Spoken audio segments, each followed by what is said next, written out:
Can you see how many participants you have? Can you see that on the bottom? Yes, there's 66. Okay, because you have about 67, so we're full, so we might want to wait until everybody gets a chance to hop on. And we still need Elliot, right? He should be coming shortly. He just sent a message, said he was coming.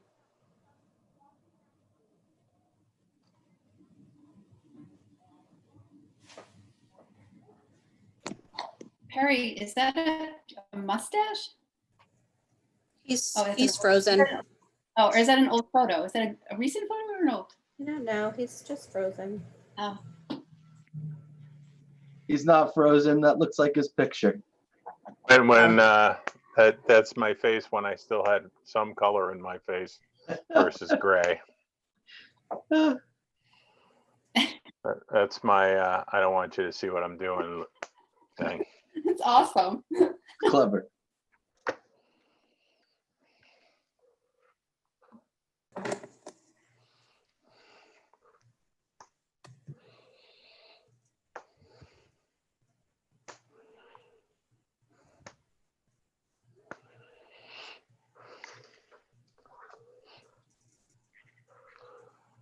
I was telling Caroline, and this is my, I don't care who you are, you can't turn my camera image on. From my my paranoid days of Washington, D.C. You think they can't, huh? What's that? I said, you think they can't. Oh, yeah. I mean, the camera is actually, unless you really put some time into it, camera and the microphone are the easiest things to remotely turn on. Yeah. You know, people think you're just talking to them. Next thing you know, their camera's blinking.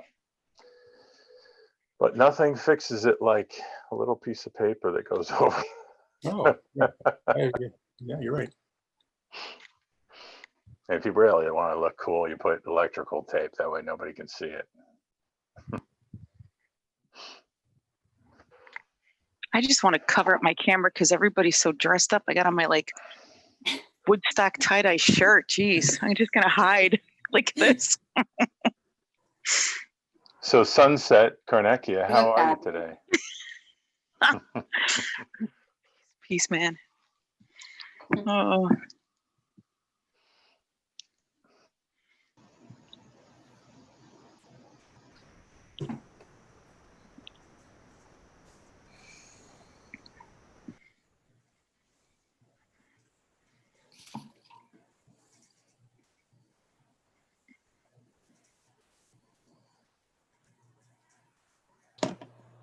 Is everybody frozen or is it me? I think we're okay. I have a quick question for our parents out there on Zoom. They're automatically on mute, correct? Yeah, so we right now, Steve, we have 85 participants, and so they can't interact so they have to interact with the Q&A, Absolutely. which is No, at the bottom of the screen. I just figured there might be some families out there, much like us, that have kids running around and things going on in their homes, and with all the different modes of Yeah. communication online, are probably looking for a mute button and didn't want people, getting all nervous because they couldn't find the mute button. So I'm sorry, Elliot's having a problem with the link, so.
You said Ellie's having a hard time logging onto this webinar? Yeah, he can't, so he's a presenter, so he can't just use the registration invite, otherwise he won't be able to present, and he'll come in as a guest.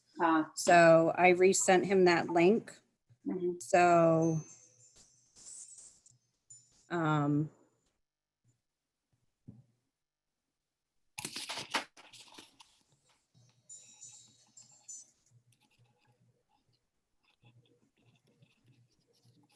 And I asked Steve to see if he could resend the link that he received through the email. Because it's different for you as a presenter.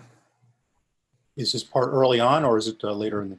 So Ms. Sprague, Yeah, I have Mr. Garcia on the phone. He said it's saying that it's waiting for your approval to let him in. He said he tried to get in. He's trying to get in using the link I sent him. so he's trying to get in as a guest. Well, I sent him my link, so he should be getting in using that link and then my code, I would think.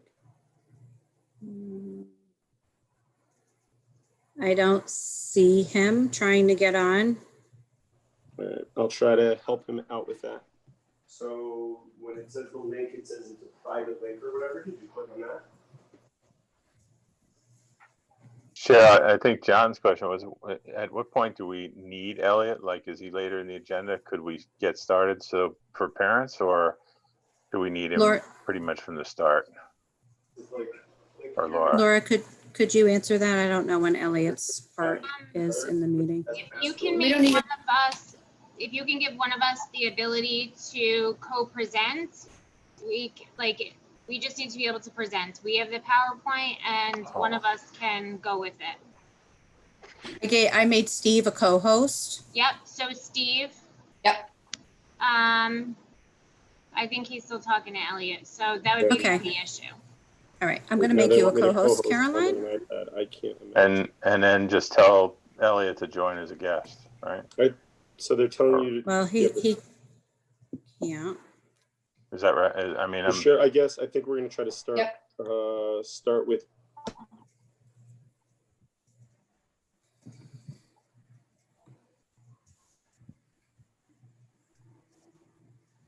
Is that helping you, Caroline?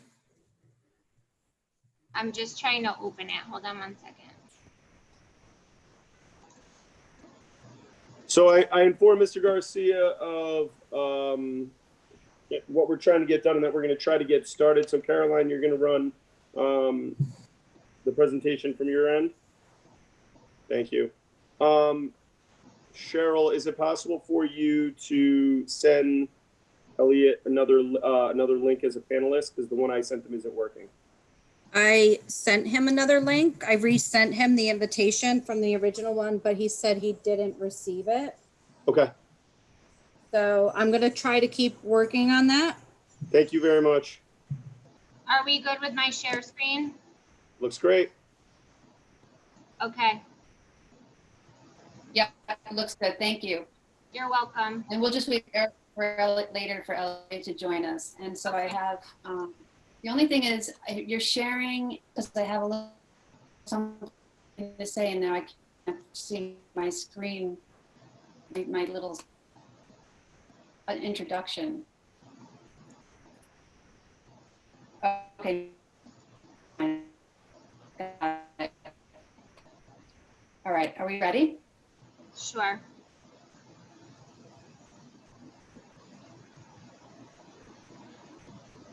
Cheryl, can you tell us when we're live? You are live? Yep. Okay. So good evening, everybody. We're sorry for the delay. We're new at this as well, so we appreciate your patience. So good evening, Millbrook parents and guardians. So nice to see you, and thank you for joining us. I am Laura, the very proud superintendent of the Millbrook Central School District.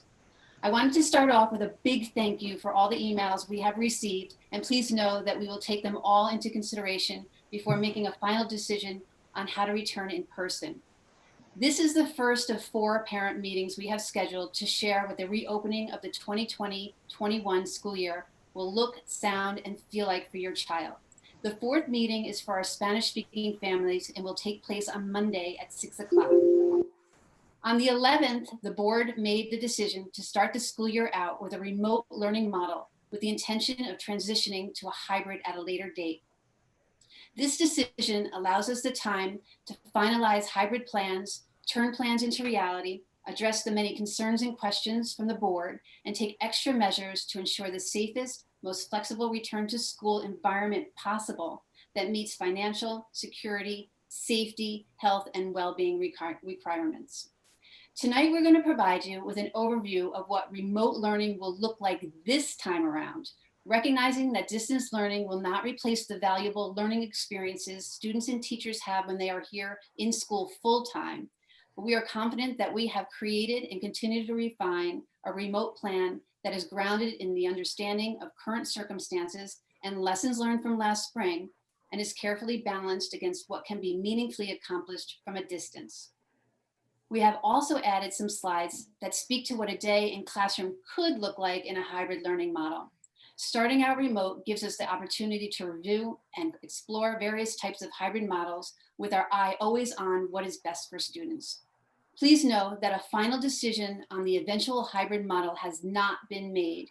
We are working towards final decisions, answers, and changes to make our transition to hybrid, when it makes sense to do so, as inclusive, flexible, and complete a solution to the needs of every student, parent, and staff as possible. Regardless of which learning model we are in, I'm excited about the upcoming school year. I love the first day of school, and I look forward to the many things we're going to learn and accomplish together. So here we are with 15 minutes for Q&A. We will focus on the remote questions and leave those regarding hybrid to future parent meetings. Thank you to those who sent questions in advance. We made every effort to address them within our presentation.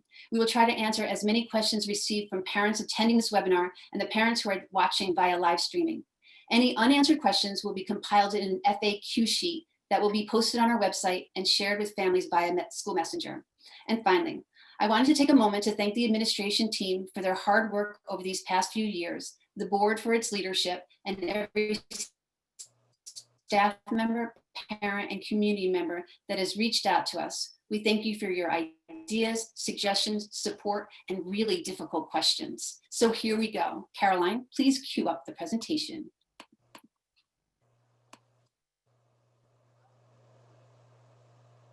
Welcome to the meeting. So this is the agenda for this evening. We're going to share preparing for our open meeting across the schools, student expectations, remote learning, remote schedules, students with disabilities, attendance, grading, transitioning from remote to hybrid.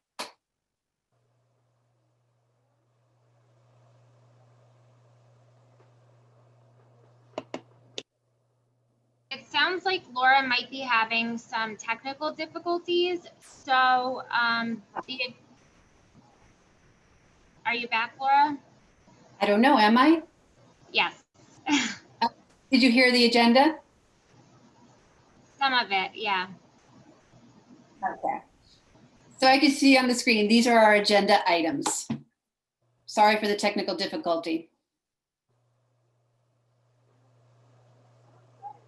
So for in preparation for our opening day, for those that may not be informed as of yet, the official decision to augment the school year calendar was made on Tuesday, August 18th at the board meeting. The Millbrook Central School District Board of Education has approved a change to the 2020-2021 school year calendar to shift the 4 superintendent's conference days to the beginning of the school year. So September 8th, 9th, 10th, and 11th will be used as superintendent's conference days for remote learning training for staff, COVID-19 health and safety protocols training for staff, curriculum and instruction collaborative planning as well. So the first day of school for students will officially be on Monday, September 14th. At this time, there will also be some training available as well that will be in the form of video tutorials for parents that will be able to inform them on how to access Google Classroom in order to assist with accessing some of the student assignments for the upcoming school year. And that was something that came out of our teaching and learning and social emotional subcommittee planning for remote learning platforms, should they become necessary for the school year, which we know at this time will be necessary for the beginning of this coming school year. So in preparing for opening day, we've also talked about what the opening day will be like for each of the schools. Mr. Sotero, Mike Sotero, has been appointed as our Elm Drive principal. He starts officially on Monday. He has been attending many of our meetings, so we've been grateful to have his input. Unfortunately, he can't be present tonight, but he has been working very closely with our kindergarten teachers to be able to plan an outreach for the incoming students and welcome them to the Elm Drive family. He's also been working to plan what he thinks, what he envisions for some of the initial meetings at Elm Drive, which will include some social emotional activities around getting to know one another and some community building, as well as just general information about what remote learning might look like. So there will be some general just knowledge building. K2 students will be provided with devices. Chromebooks will be provided for each of our K2 students, which is something that is very different from the springtime. So we are very appreciative of our tech department that has been able to secure those devices. So each of our students will have a remote device to be able to work with from home when it is required to do so. So you can look forward to hearing more about that in the coming weeks. Mr. Lipka? And from Alden Place, good evening. And we also at Alden Place are planning many of these similar activities. We're planning to meet the teacher times, virtual meetings, and also handing out Chromebooks to grade 3. It's also going to be new for them, so there'll be some training involved as well. We're planning virtual tours for parents and students through the building so that they can see the teaching areas that we planned. As we get closer to a back to school or back to the building, we'll be doing some of those orientation activities that we had planned for June, such as signing a basketball, touring the actual building, and then also, weather permitting, a tree planting. So I'm Stephen Cabello. Hello, everybody, from Millbrook Middle School, the principal. Over at Millbrook Middle School, we're very happy that in our time before we left on distance learning, we started the transition plan with our 5th grade students, who are now already our 6th grade students in this upcoming school year. We had a meet and greet with our parents, and we had some outreach from our 6th grade class to our newest group that is coming up to us. But as we return back to school, a virtual meeting is going to be held for both our students and their families to discuss life at the middle school, both in our distance model and then in the eventuality of being in the building. We will also be setting dates for students and families to be picking up brand new Chromebooks that they will be able to utilize, and hopefully during this time meet with their 6th grade staff and obtain any other items that they may need at home. For all of our students who will be returning to Millbrook Middle School, this is going to be a different start to the school year. So a virtual school assembly will be set from myself to help all students to prepare for the upcoming school year and the many things that may come of it as we return here in September. We look forward to seeing everybody.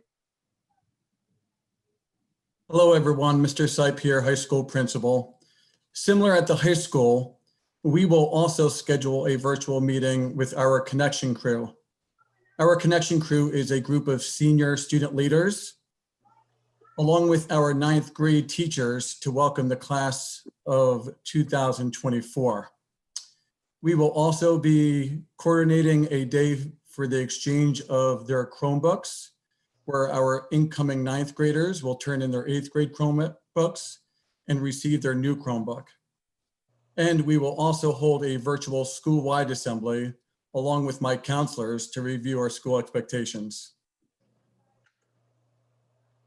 Additionally, during the first weeks of school, similar to how in the past we've had a back to school night or a parent orientation open house, when we met with our staff today, they were very interested in our intention to allow them to have something very similar, where they would be able to have an orientation with their parents of their new students to be able to do that this year as well. Though the format of that will be remote, virtual, it was very important to them, and it is important to us that they be able to have that FaceTime with the families of their students this year as well. So the format will be different than we are used to. It won't be in person, but it will still take place in a virtual format, because we do believe that that interaction is very important, and those conversations and dialogue do hold a value that, you know, we're not going to forego just because we're in a remote learning environment. So the student expectations for remote learning, that students attend class each day virtually in its entirety unless otherwise directed, or they may be marked absent. Attendance information will be documented utilizing School Tool, and that actually is part of the dictate that comes from NYSED or New York State. Families will have access to attendance data through the Student Information System, which is School Tool, and that is similar to how when students attend in person.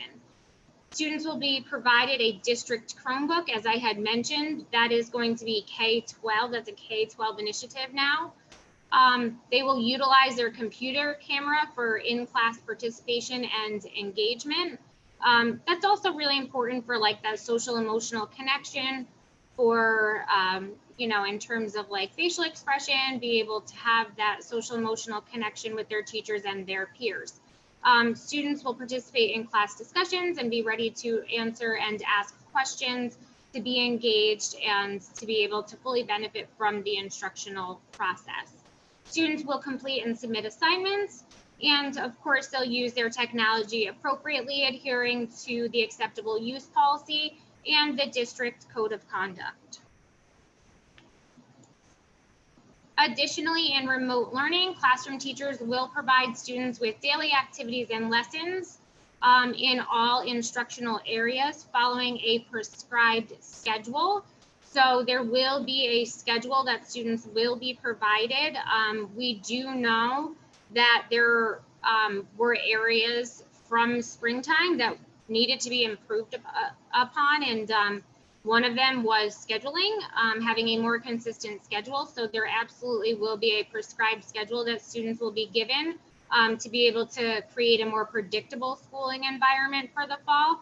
Teachers will use the first 15 to 20 minutes of instruction to provide direct instruction or a synchronous format of instruction within their content area.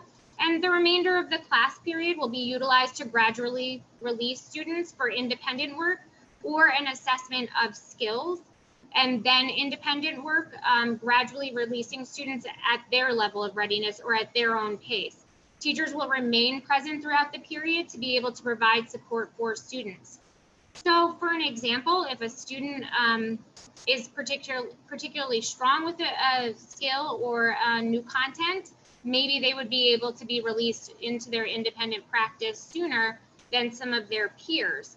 That being said, that teacher would be there and available to provide reinforcement or reteaching of that skill, similar to how it happens in the classroom in smaller groups, until some of those other students are feeling strong with that new skill or with that new content and able to be released into independent practice later in that class period. Morning meetings and home-based periods at the elementary and secondary respectively, or a check and connect period as it may alternatively be called, will be utilized for social emotional check-ins and support on a daily basis. We've also been speaking to our teachers since the end of this school year last year about prioritizing their grade level curriculum and minimizing the impact of the disrupted school year. We do understand, because of the change to remote learning, that some of our students may not have been able to reach all of the standards that were expected from last year's grade level, and we have had articulation meetings to be sure that they're receiving teachers know exactly where they will be entering, even if it is where they would not have been, even if it is not where they would have been predicted to enter based on their grade level. So we will have baseline assessments in order to determine entry points and assess gaps in learning once a safe environment has been established. We'll also have an assessment framework in order to monitor and measure student progress throughout the school year. We know that for many students, sitting in front of a device is very difficult throughout the day, so there will be brain breaks incorporated, and some of that may occur just built inherently into the schedule, and some of it will be purposefully placed in the schedule as well. Teachers will have office hours incorporated into their week, and that may be used for outreach to parents or just check and connect periods with students. There will also be opportunities for teachers to meet virtually with students in smaller groups for remediation. You may see that in your child's schedule this year, called WIN, which is What I Need. And we've decided to call it that way because we've realized that not only do students who need remediation need that time, but also students who need enrichment may also need that time. So we've thought that calling it What I Need really leaves it a universal name, and it's something that everyone who can benefit from that time, it's a universal name, it does not have any stigma attached to it, and leaving it called What I Need is probably the best way. So that's how it will be referred to in your student schedule, universally K through 12. And Mr. Lipko will go through what the elementary schedules may look like. This will be very similar between Elm and Alden.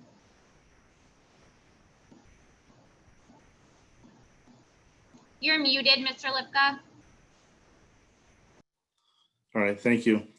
So our school day will begin at 9 a.m. and run till 3:10 p.m. every day. The actual morning meeting that Mrs. Padala had mentioned is beginning at 8:45. And you'll see also that we have teacher collaboration time in there as well. The core classes will take place for all students as live teaching, asynchronous scheduled daily. Teachers will use a combination of whole group and small group instruction. And Mrs. Padala also mentioned the type of instructional model. It's a workshop model to target individual student strengths and weaknesses. And that'll be used throughout the classes of the core subjects, the reading, writing, math, science, social studies. The schedule will be the same daily for them. The specials will change, but the basic core classes will remain the same. And each of our students will get a schedule assigned to them so you can follow that easily at home. The times will be the same daily too.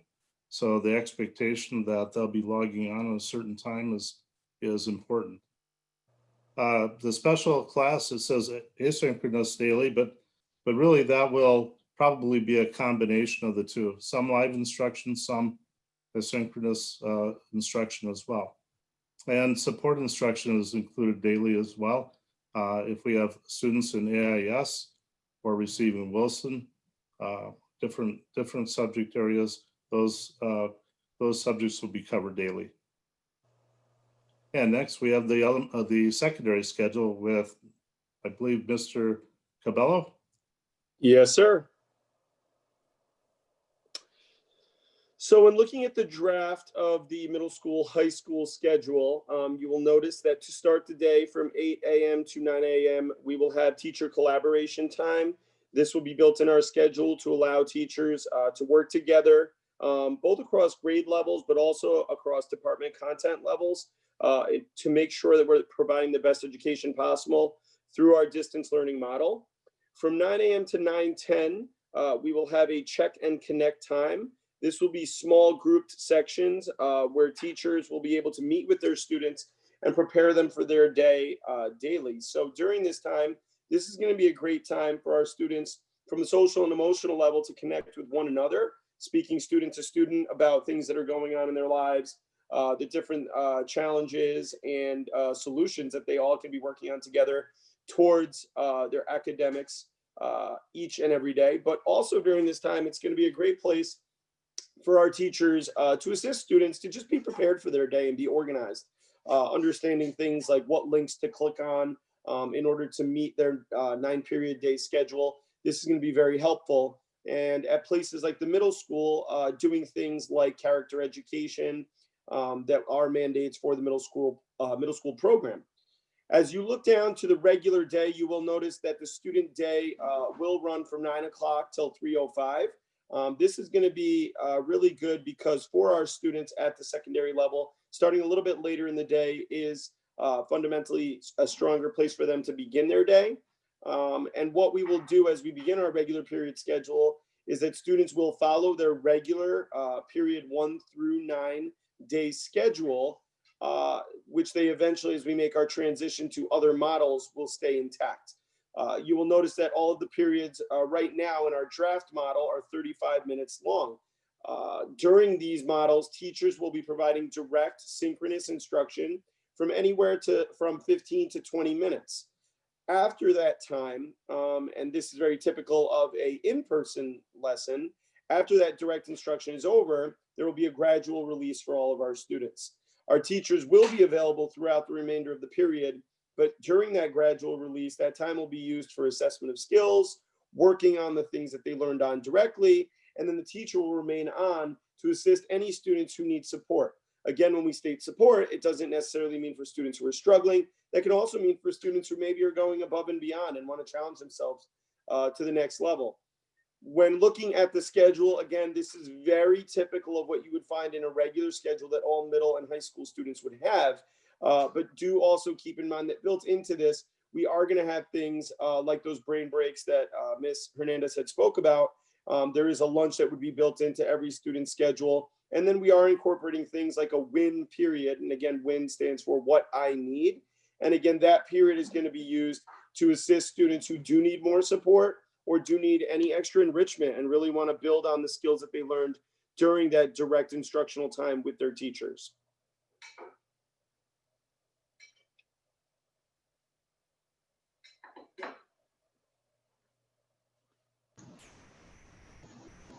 Following guidance from the New York State Education Department, when school begins in September, we will educate students with disabilities with specific special class programming on their IEPs in person in order to prioritize our most vulnerable student population.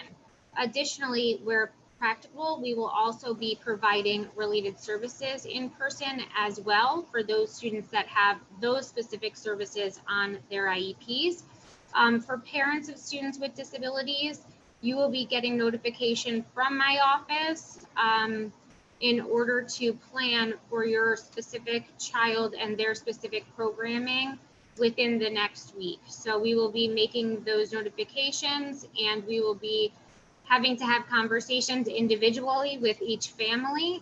So part of the students with disabilities, the programming in general, is that each of those plans is individualized and therefore each of those decisions needs to be made on an individual basis. So while we can speak generally about the type of programming being special class programming, each of those conversations and decisions will have to be made with the consideration of the parent's point of view as well. So you will be hearing from us. So Mr. Sipe will be speaking about attendance as it is required by New York State on the next slide. Hi again.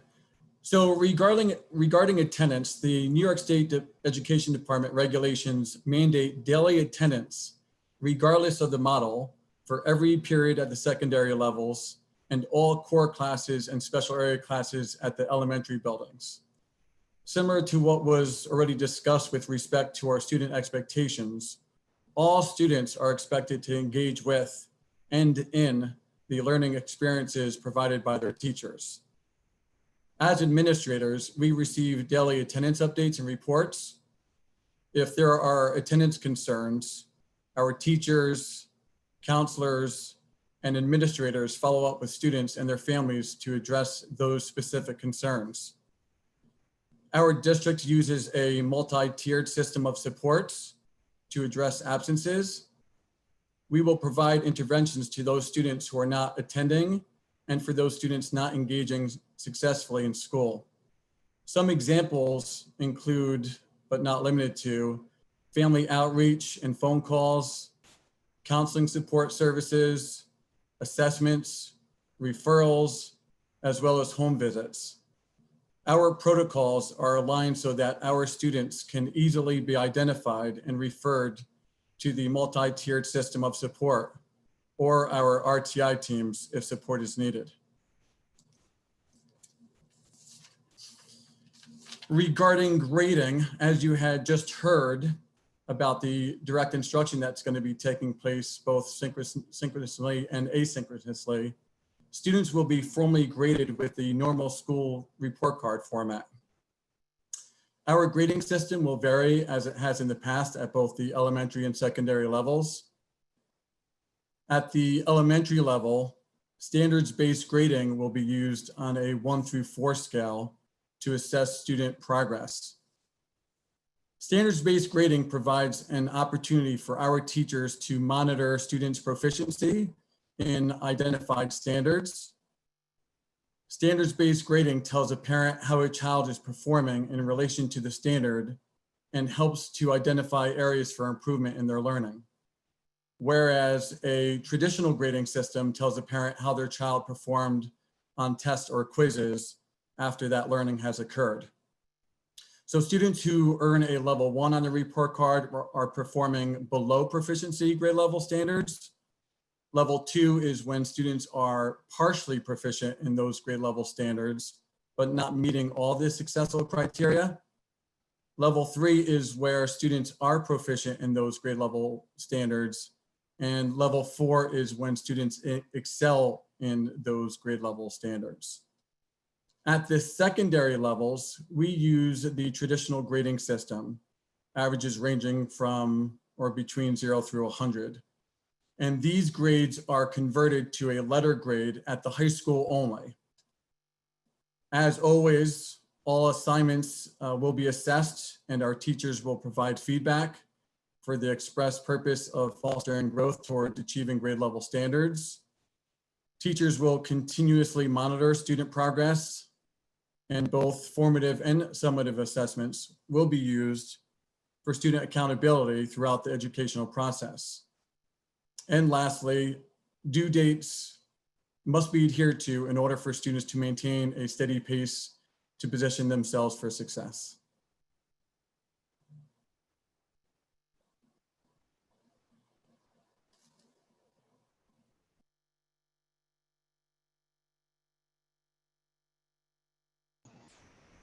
You're on mute, Mr. Cabil. My apologies, everybody. So this time I want to talk a little bit about a transition from a remote to a hybrid form of instruction. Again, I want to just remind everybody that at this time, the decision of the Board of Education was to move into a remote form of instruction for the months of September as well as October. At that time, we will be assessing where we are at and then making a decision if we are in a place to move to a level of hybrid instruction. When moving and making this transition, certainly we will be in constant communication and discussions will be had for all stakeholders to make sure and ensure that all students and families are prepared to make this transition. So again, excuse me, again, at this time, at the end of the month of October is when we are hoping to make that transition, but we will be in constant communication. So what we wanted to do was to give everybody a bit of a view of what a hybrid scenario could look like when and if we hopefully return at the beginning of November. So when looking at a secondary day, the hybrid model through our subcommittee work that we have seen, again, we spent multiple, we had multiple subcommittees that worked together to really research through different levels to decide on what would be best for our students. So the decision that we came across in the hybrid scenario that we liked best was a scenario where we'd have groups that were split into two, an A group as well as a B group. The A group would come to school in 2 consecutive days, followed by a day of remote instruction in the middle. So an example of that would be a Monday, Tuesday, and then obviously on the Wednesday, everybody would be remote. The B group would then come in on a Thursday, Friday scenario, and schedules would be alternating. And so all students would be using a 9-period day and would transition nicely from what our current distance model is to then what we're going to discuss today, what a hybrid model could look like. So a student would arrive and they would come on buses or be dropped off by parents. On buses, they would be seated using social distancing protocols that would make sure that safety is ensured. Students would enter by bus individually and line up socially distanced while wearing masks. We currently have a touchless temperature check, which is already installed in our buildings and operational, and we are using it throughout the summer days. And students will be checked using this touchless monitor to check that their temperature is okay for them to enter the building. Any student who would be exhibiting any signs of fever would be brought directly to the nurse, and then protocols from there would be used to ensure their safety and the safety of all other students as well. When moving about in corridors or about the classroom, all students will be wearing masks. Desks in classroom will remain socially distanced at all times, but mask breaks will be provided throughout the day so students are not wearing masks all day long. As I stated earlier, our cohorts will be divided into 2 groups with an in-person and remote group active at all times. Teachers will provide direct instruction for the students who are present in the classroom, and then synchronous instruction will also be provided for those students who are on a remote plan on their opposite day, as well as on the Wednesday day where both groups will be receiving distance learning. Again, all of that will be utilizing our Chromebooks and laptops that have been provided by the district. Our teachers throughout this time will have designated office hours to support both the students that they have in place, as well as the students that are in person, I apologize, as well as the students who are at home. Again, we will be utilizing that WIN period, what I need, to provide support for students throughout their time, both in person as well as at home on distance learning. For lunch, students will eat their lunch in classrooms. Their orders will be placed at the beginning of the day and then delivered to them. During that time, students will not have to wear their masks, but will have to be in a socially distanced area.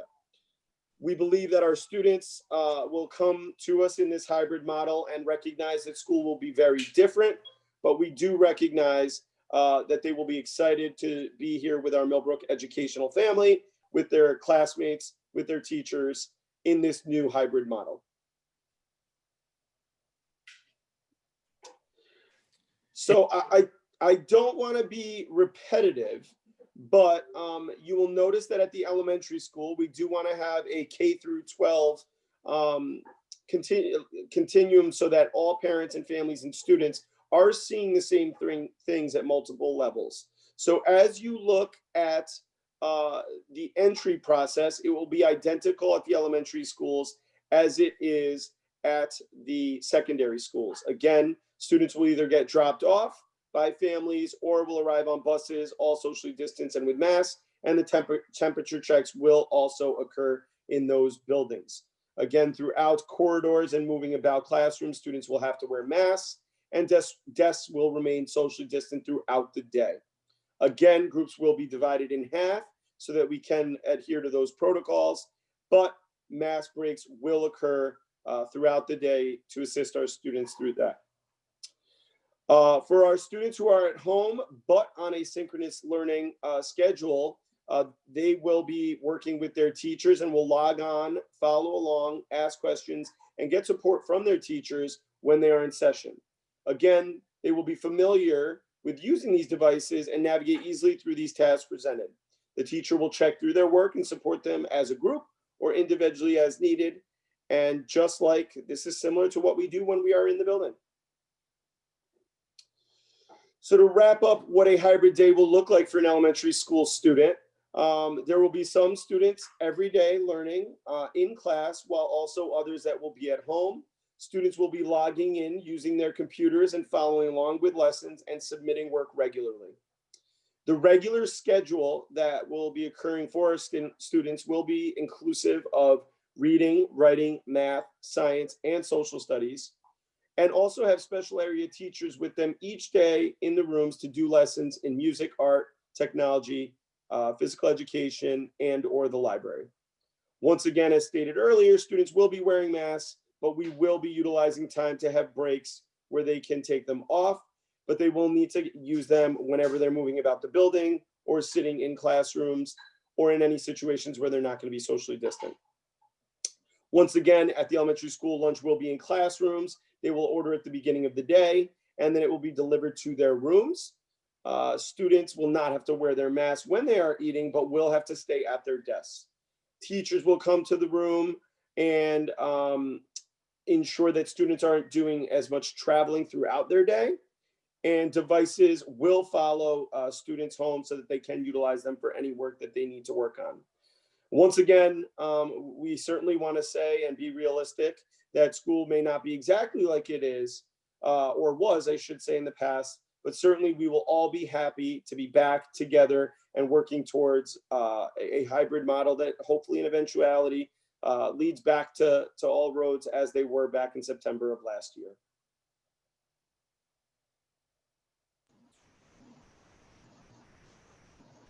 So as we start thinking about what the future will look like, we do want to focus on the remote learning as that is our most immediate future. And that is what we want to focus about. But I think it's very important to begin to quell some anxiety by giving folks a mental picture of what the future will look like and what it will hold. This is what the corridors look like. They are divided by yellow tape, and we will remind students to, walk state of the right, so to speak, similar to driving for social distancing purposes when passing in the corridors. These are socially distanced classrooms. These desks have been positioned in the classroom, socially distanced, measured appropriately. Those are two separate classrooms there in two different buildings. This is another example of a high school classroom on the left, and I believe that is a Alden Place classroom on the right.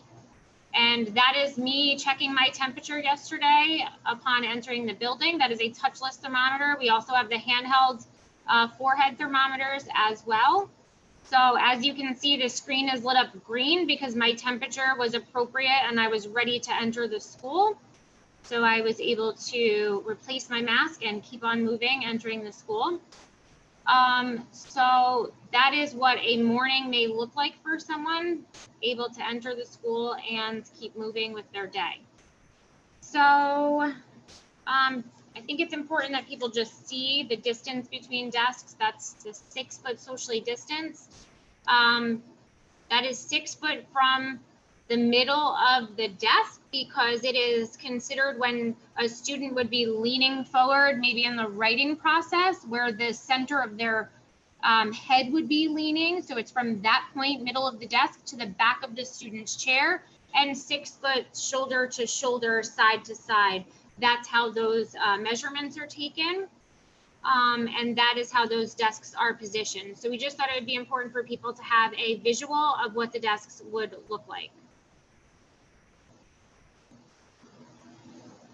Mr. Cabello, did you just want to reiterate a message possibly before we go on to Mr. Garcia's last slide? For our Spanish-speaking families, Ms. Padal? So really quickly, I just would like to address the Spanish-speaking families that may be out there. So I'm going to break into a little bit of Spanish for one moment for anyone who doesn't know Spanish. Para las familias que están con nosotros hoy, vamos a tener otra cita en la semana que viene. Un email viene que vamos a hacer toda esta información sobre un Zoom y vas a recibir un email de la señora superintendente que viene y vamos a verte en la semana que viene. Thank you very much. Good evening, everybody. This is Mr. Garcia. I'm the Director of Technology and Data Services for the district. So as you all are well aware, we've been heavily reliant on instructional technology, both in hardware and software over the last few months since the COVID outbreak, and that will continue through the opening of school. We're here to help, and I wanted to share our help desk information with everybody on the call today. Our help desk phones are active all day long. They're monitored throughout the business day. Our email address is also listed. It's helpdesk@millbrookcsd.org. Our goal is to respond to all inquiries within 24 hours. And if you feel that you're not getting an answer quick enough, my personal contact is there as well, and we're always here to help. In addition to our 2 technicians and myself, the district is in the process of bringing in an instructional technology specialist. This will be a teacher on special assignment, a professional teacher who has a background in instructional tech that is going to come in to support both our teachers and our learners. It's a full-time job, and they will be working with me directly and with all of our administrators and instructors to really bolster the effort of instructional technology over distance and remote learning, but also building skills and techniques that are going to carry over into the classroom as we transition to hybrid and hopefully eventually back to live learning.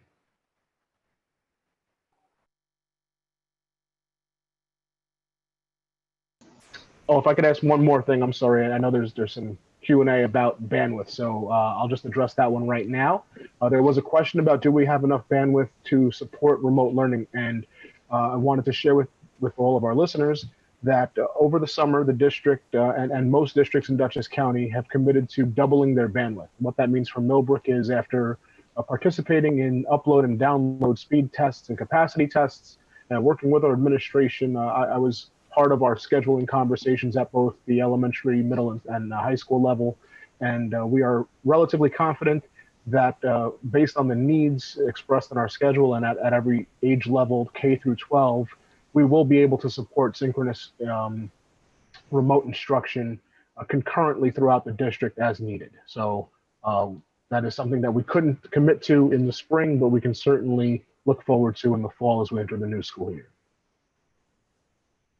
So that concludes our presentation, and as I understand it, Mr. Freed and Ms. Sprague have been monitoring the questions and will be reading them for the administration to answer them as appropriate based on the subcommittees that we had led for the reentry planning.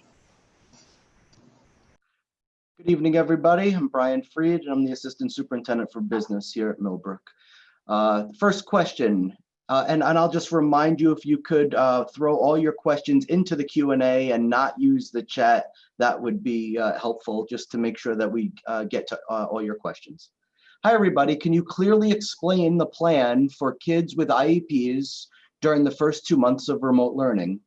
How will services be provided? Is there an option for in-person learning for small groups? And if so, how will that be determined? And when will we get further details?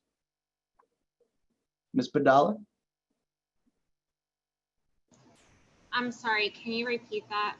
Sure. Hi, everyone. Can you clearly explain the plan for kids with IEPs during the first 2 months of remote learning? How will services be provided? And is there an option for in-person learning for small groups? So I did explain that, that they would be getting a communication from my office this week.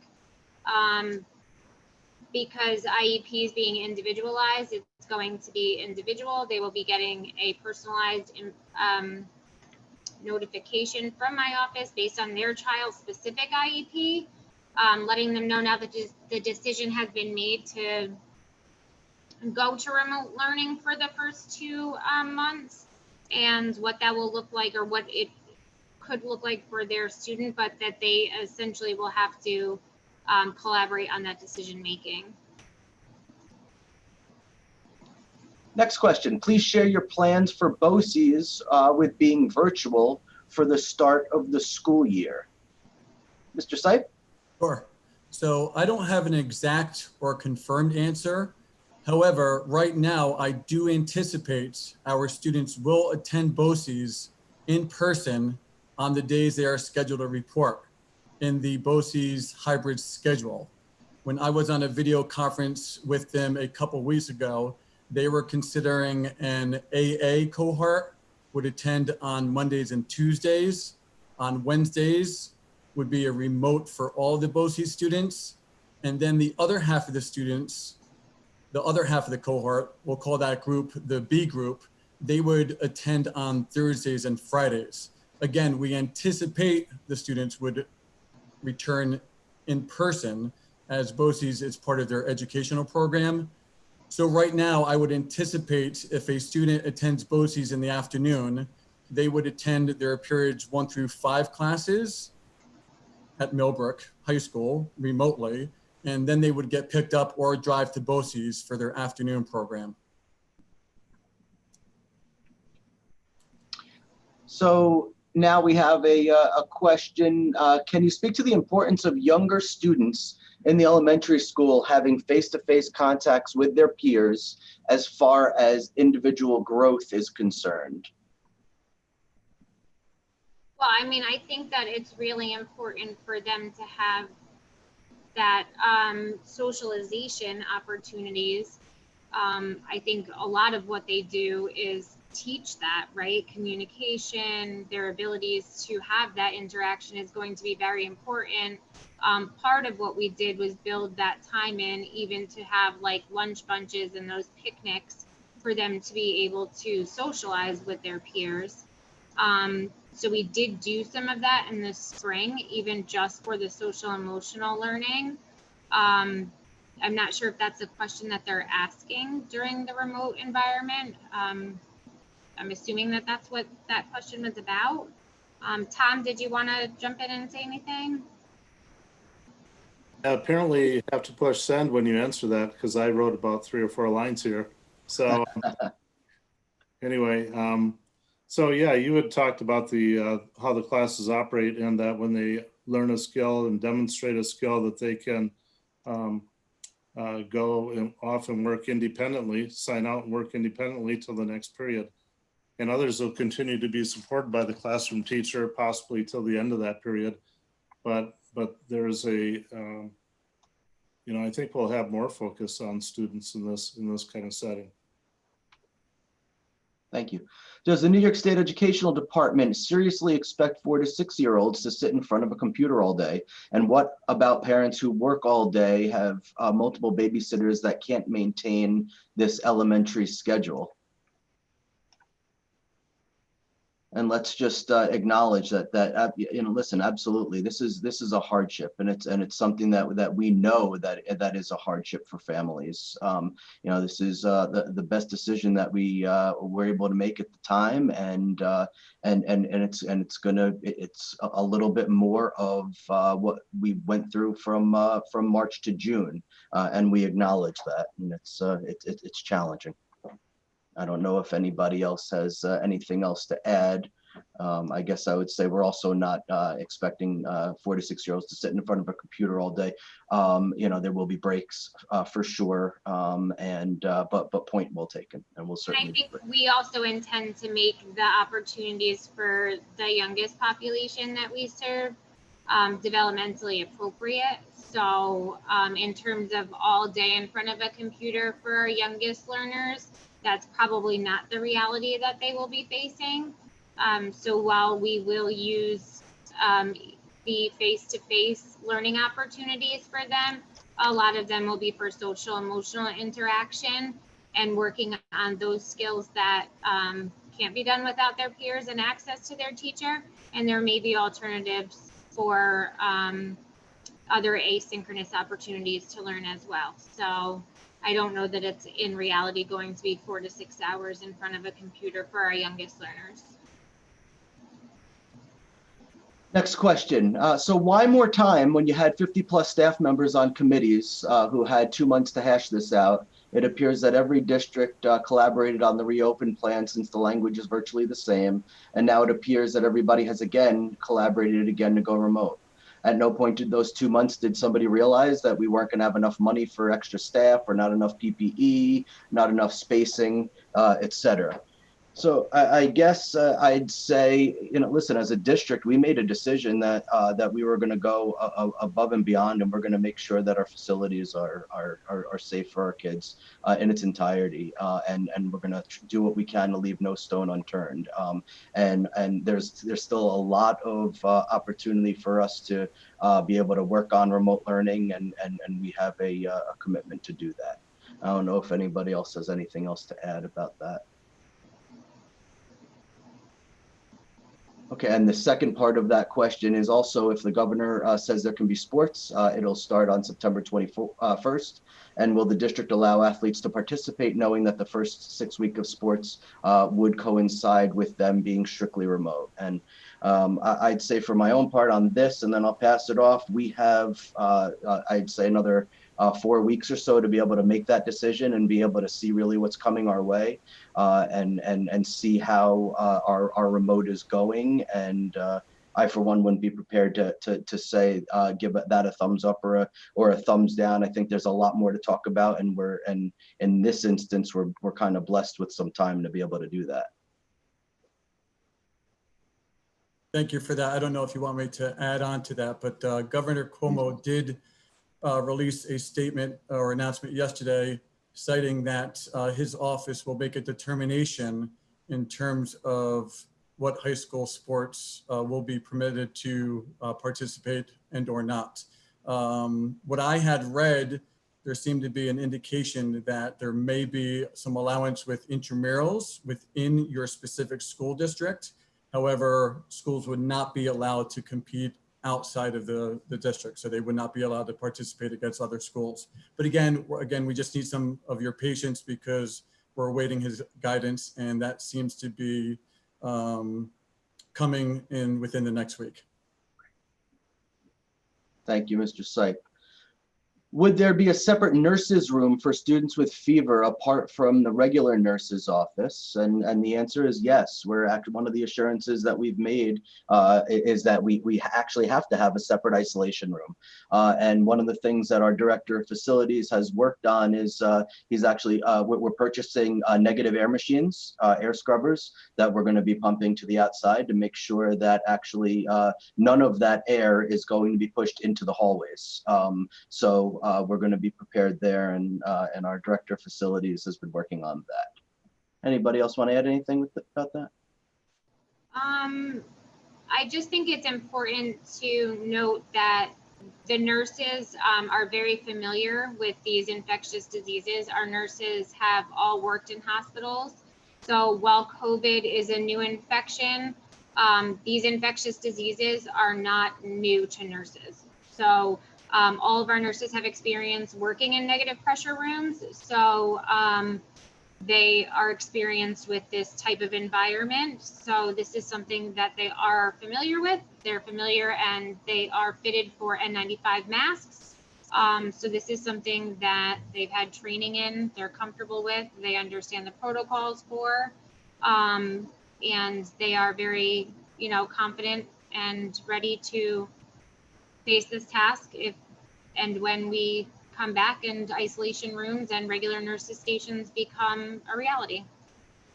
And also to that, we're going to be leaning on them heavily for a lot of training for our staff during those 4 superintendent days, not only just training the staff for their own health and safety and protocols and procedures, but also how to teach our children those procedures as well. So they're a great resource. There's a question here that I just want to acknowledge. I'm going to dismiss it. We're going to have more time to talk about the hybrid model, and this question is completely about the hybrid model, and I won't keep repeating that, but 4 questions that are grounded in hybrid. We're going to just to be able to get through. We have many questions here, and like Superintendent Mitchell shared, we will also get out an FAQ for those that we don't get to respond to. Once the decision is made to go hybrid, if a family decides to remain remote, is that an option? I think that's something that we will explore most definitely. I know some other school districts are looking into it and providing that choice. So I think that's part of our exploration as we're looking at various models of hybrid. How is attendance taken for children who can't log in during the day because their parents work during that time? Can they do classwork in the evening and not be marked absent? And what if a child goes to childcare during the day and can't log in during the day? And one last part of that is, are they marked absent because they are not present during class time? And this person has a child entering kindergarten. So Mr. Freed, if I can jump in on this, although I know I don't work in the kindergarten at 2, but I think this is going to apply across all grade levels. As I look at the Q&A, I see a lot of questions regarding not only attendance on an individual basis, like this question is stating, but I do see a lot of questions regarding students who struggle either with technology or getting into a class, or following the schedule because of daycare issues or parents who may not be around to assist. So I guess the big thing I want to say that I think is going to cover a lot of these questions, and Mr. Freed, as you kind of come across them, I think you'll know which ones I'm talking about. I think the main thing that parents should know, and I hope understand, is that in the Millbrook Central School District, we are certainly a flexible place. We are going to be working with our families. We're going to be working with our students, and we're going to always understand that things are going to come up. We are certainly here to help in any way possible, and nothing we do, we want to do in a manner that is punitive. The schedule that we did set up, we know is lengthy. We have tried to incorporate as many breaks as possible, and we do understand that everybody's lives at homes are completely different. But what's important is that the lines of communication are open and that we have lots of avenues where we can work together. So in communicating, the most important thing is that parents have and will have the ability to be direct, and their students will have those opportunities where possible to talk directly to their teachers and explain some of these issues. They'll have guidance counselors, they will have psychologists, they will have administrators in their building. There's a whole host of people and a full team that is on board to support each and every student in every situation that they are in. And I think the most important part to remember is that when we went on distance learning the first time, certainly it was kind of thrust upon us and we did the best we could, all of us, parents serving as teachers at home, teachers working remotely, getting our technology out. We did the best we could. The thing is now we are prepared and we want to raise the bar. We want to be able to reach all of our students in any way we possibly can and to the best of our ability. And having said that, we do, again, I want to repeat and understand that we are flexible and want to work with families. So again, in the Q&A, I do see a lot of questions that are about schedules and when they're going to come out. And I just want all families to know that, our administrative team has been working day in, day out from, as early as 8 a.m. in the morning all the way until late in the early evening to try to put a lot of these things in place. And a lot of it has been happening, with the ever-changing world.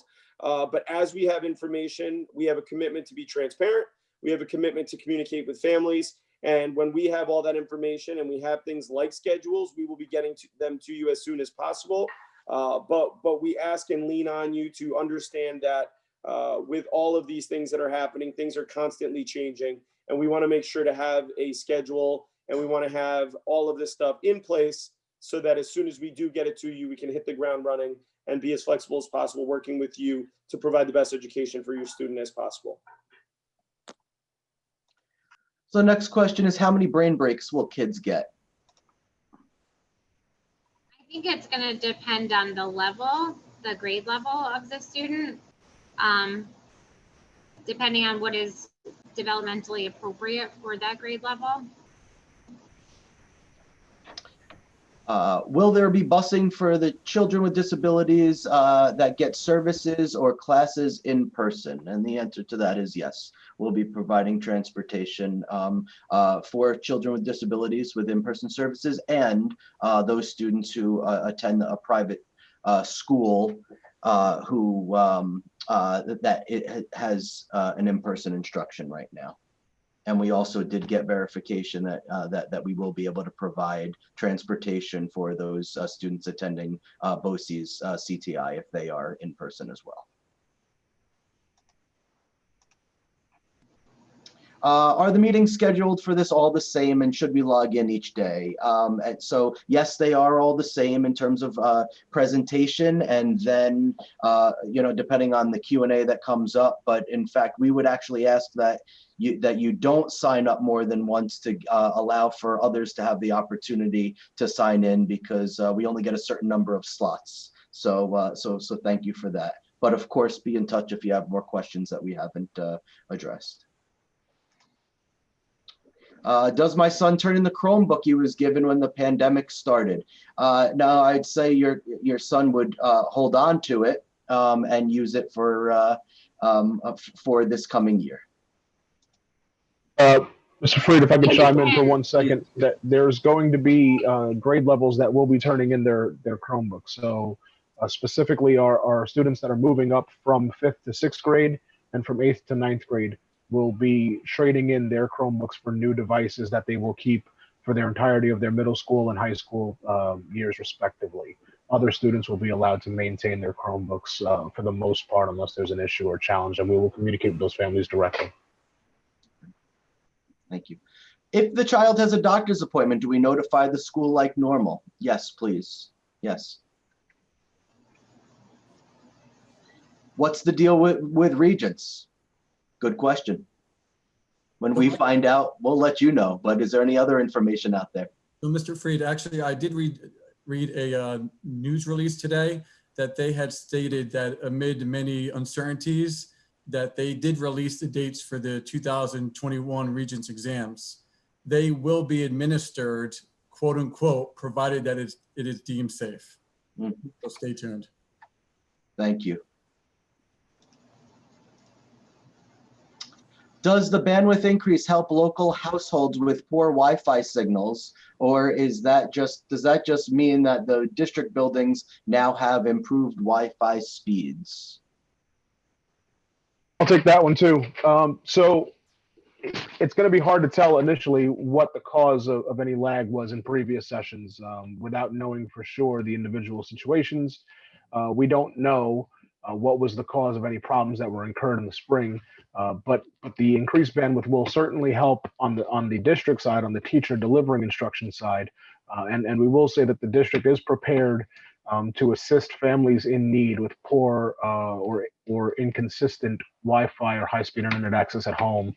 Please contact your building principals or contact my office directly to make arrangements if you are a family with that need. Thank you. What happens if we have trouble with the internet at home? Will our child be marked absent? I think that's going to be on a case-by-case situation. So if there are situations, of course, we're going to be most understanding and sensitive and try to work with the families to ensure that you're up and running. And then if there's any missed work or instruction, we will catch your child up. If a child is attending daycare outside of the Millbrook area, will remote learning be possibly affected? It was mentioned at one of the board meetings that outside of the area may have technical issues. Can you elaborate on this? So again, I'll just kind of reiterate that we're increasing the bandwidth to help us push out signal and receive it from campus. Any issues at home or at the daycare service provider, as long as there's broadband high-speed internet access, there should not be an issue. But if there is, please contact us and we'll try to make arrangements. We have a couple of different avenues to explore with families that have those specific challenges. Brian, we have our hour is almost up, so we have probably time for 1 or 2 more questions. And then again, we will put the ones that have not been answered. We're sorry we didn't have enough time. We'll put them on an FAQ sheet and post them on our website and push them out on a school messenger. And then also as we transition into a hybrid, we will have more of these parent meetings. So please know that this isn't the first and the last time you're going to see us. We'll make sure that we schedule these more often, and hopefully you find them very informative. Will they be wearing masks? So I'm not sure who they is in this instance. Well, we go with both students and staff. Someone wants to take that. So yes, they will be wearing masks. They have to wear masks in any common areas, corridors, and it is recommended that they keep their masks on at any time they are not able to social distance. Encouraged to wear masks even when they are able to social distance, like sitting at their desks with mask breaks.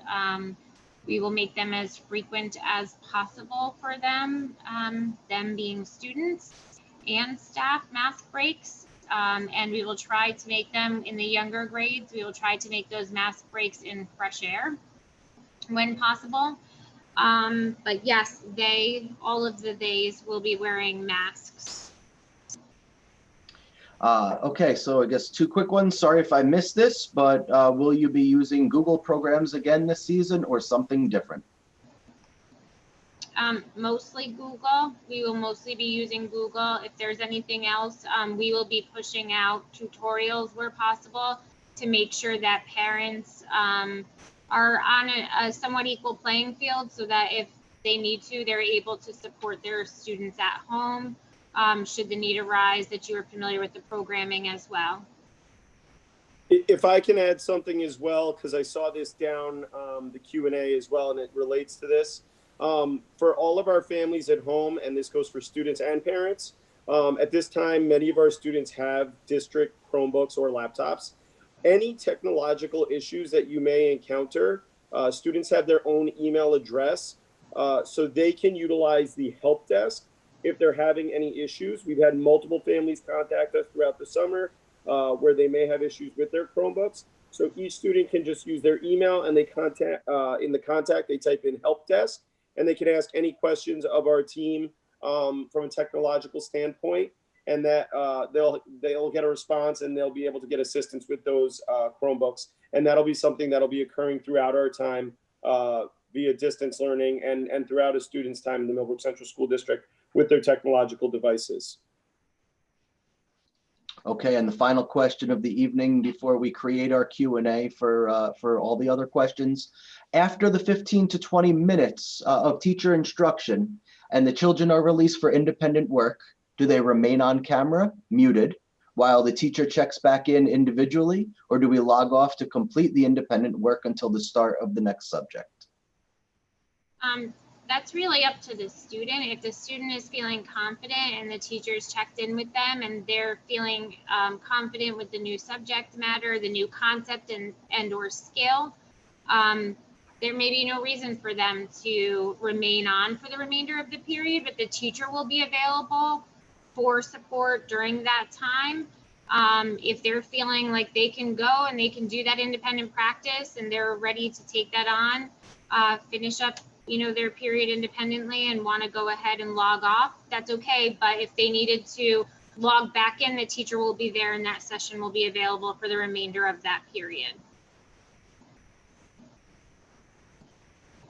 Okay, great. Okay, well, that concludes our first parent meeting. We have 2 meetings scheduled tomorrow at 10 and 1 o'clock, and another for our Spanish-speaking families on Monday at 6 o'clock. Please continue sending questions and asking those hard questions. These are difficult times for everybody, and we need to work as a team. So thank you for being here. Thank you for participating in the conversation, and we will see you around. Have a great night. Good night.